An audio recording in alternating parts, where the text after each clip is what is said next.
Now let's talk about the 210 channels on YouTube that Google has shut down. It said they were part of a coordinated attempt to post material about the ongoing protests in Hong Kong. We can speak live to Emily Taylor, who's editor of the Journal of Cyber Policy and CEO of Oxford Information Labs. Emily, good to have your time on the programme. Now, Google, you'll know, have said that attempts had been made to disguise the origin of these accounts and other activity commonly associated with coordinated influence operations. Tell us more about what that actually means. Well, as you say, the backdrop is the ongoing disruption in Hong Kong, and Google has announced that it has disabled these accounts from YouTube because of coordination. It's saying that they've spotted that they were accessed either through VPNs or virtual private networks from China, or sometimes directly from China itself.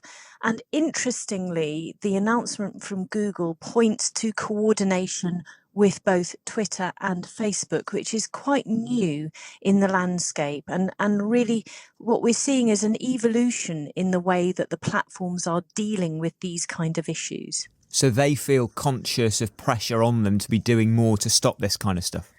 Yes, and really they're reacting more or less in real time while this incident is going on. If you cast your mind back to the sort of early days when people started to become concerned about disinformation and so-called fake news back in 2016, the platforms took a long time to get out of their sort of their state of denial, really, that this was a problem that involved them. And what we see now is that over time they're starting to try to get ahead and take proactive steps without being forced to do so either by Congress or by public opinion. Have they always been able to see patterns like the ones you suggest are behind the shutting down of these channels, where they're being accessed from, how they're being accessed? Or are they trying to look out for those patterns now because of that pressure on them? Well, interestingly, this announcement comes from Google's threat analysis group. One, that is people, not AI or machines. And two, these are the people who are in charge of securing their crown jewels, if you like. They're looking out for security threats.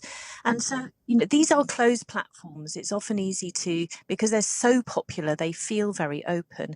But it's really only the platform themselves that can see exactly what's going on their network, and there is an awful lot.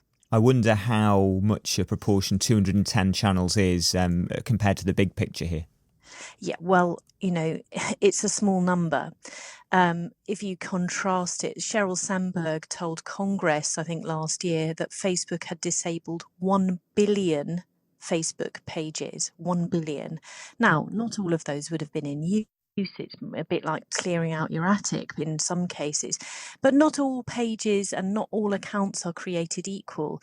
If one account has got hundreds of thousands of followers, if it's pumping out sophisticated, well-attuned information that really understands how people tick. Yeah, then getting rid of that one might then, sort of stop it spreading around and stop others sharing it afterwards. Emily, thanks so much for your time. We have to leave it there, but it's great to have Emily Taylor on of Oxford Information Labs.